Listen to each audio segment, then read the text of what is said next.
Please not to stop. He just had to stop. That's when everything happened. That's when the dude came up to the window. I have very important... There they go. All right, need a favor. Gotta get this guy from lockup and run him over to Center Street. The DA needs him ASAP. He's gotta be...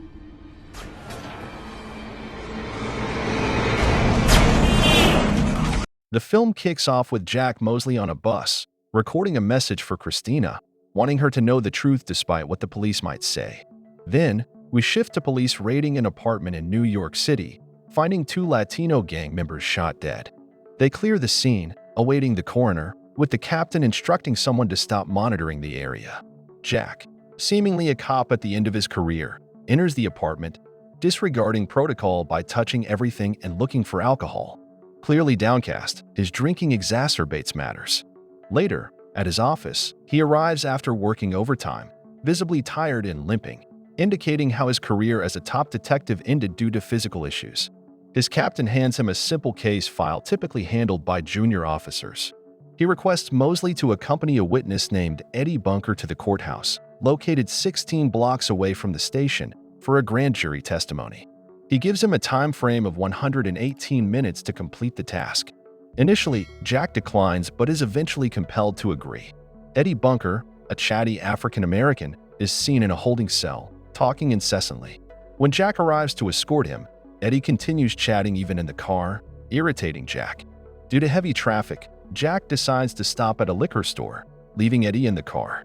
While Jack is inside, a man in a cleaning service uniform approaches the car with a gun aimed at Eddie but is shot dead as Jack returns.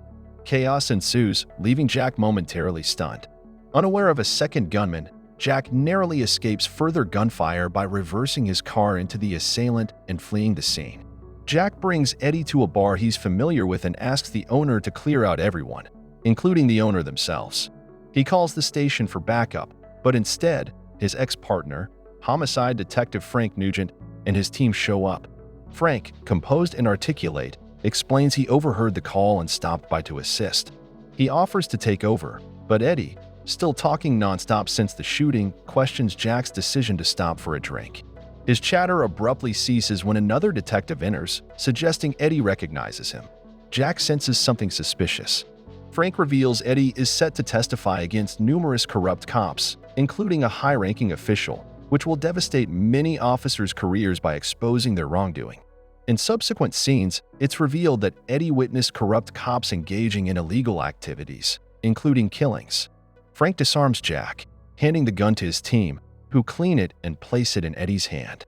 They stage a scenario where Eddie appears to attempt shooting the cops, leading to his imminent execution. Jack intervenes, shooting the cops in the legs with the bar owner's rifle, rescuing Eddie through the back door. Frank, furious but composed, calls for more backup, falsely claiming Jack has gone rogue and is firing at officers. I see him around my way, holding a gun in this little Puerto Rican kid mode. Come on. Shot a cop. You're the precinct captain there. How long? I don't know. Jack retreats to an apartment, likely once his own, where he retrieves his gun from his sister Christina's closet. Frank sends a man to check the apartment, but Jack overpowers him, confiscating his phone. However, this move backfires as Frank tracks them down using GPS from the confiscated phone. Things take a turn when Eddie, attempting to flee solo, rejects help from Jack, who's both intoxicated and physically impaired. However, he quickly reconsiders when he realizes cops on the subway intend to harm him. Finding themselves in New York's Chinatown during a festival with no escape route, Jack discards the phone and seeks refuge in an old apartment building. They evade the searching team by moving from door to door until an elderly Asian man allows them inside. While in the apartment, Eddie changes attire and shares his aspiration of becoming a baker specializing in birthday cakes. He carries a notebook filled with cake recipes and birthday dates, showcasing his innocence amidst the chaos. Jack, moved by Eddie's purity, commits to protecting him until they reach the courthouse. From the apartment, Jack contacts the prosecuting attorney, providing full details of their predicament. She promptly dispatches additional police escorts to ensure their safe retrieval, with Jack furnishing the precise building and room number for their location. This time, Frank's team receives faulty information and barges into the wrong apartment, realizing they've been duped by Jack. Jack descends the stairs unhindered, only to confront Frank waiting below. However, Jack outsmarts Frank by positioning Eddie with a gun aimed at him from behind. They narrowly evade capture again and exit through the door. Jack leads Eddie underground to a sweatshop filled with Chinese immigrants, showcasing his familiarity with NYC. Frank, who Jack collaborated with for 2 decades, intercepts them, initiating another shootout with his men shielded behind a steel door. Eddie and Jack find themselves trapped between the door and Frank, with the malfunctioning elevator as their only escape route. Amidst the chaos, Jack and Frank reminisce about old times. Frank attempts to convince Jack that Eddie is a habitual criminal, which Eddie denies or claims to have reformed, only for Jack to assert his belief that people don't change. Just as they consider forcing open the steel door and making a break for it, the elevator unexpectedly starts working.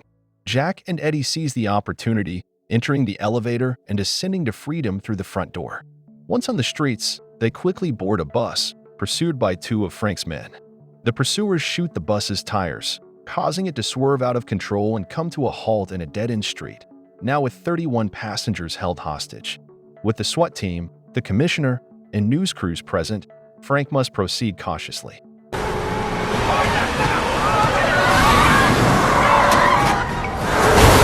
up! They're not gonna shoot you! Stand up in front of the windows! They won't shoot! Jack instructs the passengers to cover the bus windows with newspapers, misleading the police by claiming there are 40 hostages instead of 31. While they wait, Jack negotiates for the presence of the prosecutor, news crew, and a stenographer for the release of all hostages. He also comforts a frightened little girl, promising her a beautiful birthday cake when her special day comes around again. Through these actions, Jack becomes increasingly convinced that Eddie has genuinely changed and has a good heart. Just as the SWAT team prepares to raid, Jack releases all the bus passengers, swapping Eddie's clothes with another rider. The police are baffled by Jack's actions as chaos erupts with passengers fleeing, including Eddie. Jack stays behind, satisfied he's helped Eddie escape. However, as the cops continue to believe 9 hostages remain, the bus driver reveals he was the last passenger, leaving Jack alone. The SWAT team, thinking Jack shot officers earlier, prepares to apprehend him. Suddenly, Eddie reappears, urging everyone not to shoot and returning to the bus. He challenges Jack's belief that people don't change, advocating for transformation. Despite the flat tires, Jack and Eddie maneuver out of the dead end, disabling some police cars in the process. Pursued by the entire SWAT team, they endure gunfire, glass breaking, and flash grenades. The chase halts as the bus gets stuck in an alleyway. As the SWAT team boards the bus, Jack and Eddie sneak out, seeking refuge in a nearby building. Eddie sustains a gunshot wound to the stomach, prompting Jack to call his sister, Christina, who's both a paramedic and an ambulance driver. She arrives, tending to Eddie's injuries and stabilizing him as they head towards the courthouse. Along the way, Jack asks his sister for another favor. When Frank stops the ambulance and demands access, they find it empty. Jack's favor was arranging for another ambulance to transport them closer to the courthouse. In the new ambulance, Jack confesses to Eddie that he's one of the corrupt cops Eddie was set to testify against, willing to accept full responsibility. He urges Eddie to leave and let him face trial alone. Limping into the courthouse's underground entrance, Jack encounters Frank, who's always a step ahead. Jack confronts Frank about their crimes, which included orchestrating deaths to manipulate case outcomes. Frank finally loses his composure, yelling at Jack and revealing everything. Unable to kill his longtime partner himself, Frank instructs one of his men upstairs to eliminate Jack. However, before this can happen, Jack is spotted by building security and surrounded by cops. He insists on speaking with the prosecuting attorney, claiming to possess evidence against multiple cops, including a high-ranking official and himself. Despite Frank's orders, his man moves to kill Jack, but is shot by a SWAT member who comprehends the situation. Jack produces a tape recorder containing their entire conversation, handing it to the prosecuting attorney as he's taken into custody. Frank looks on dismally as Jack is led away. 2 years later, Jack celebrates his birthday in a restaurant with his sister and friends. Despite facing only a 2-year sentence due to his cooperation in the case, Jack receives a birthday cake from Eddie, who inscribed "People do change" on it. Along with the cake, Eddie sends Jack a letter and some photos of himself at his new bakery. I know this guy. I was talking. Take one more. Don't forget to subscribe and turn on the notification bell if you want to watch more videos like this. Thanks and see you again soon. Take care.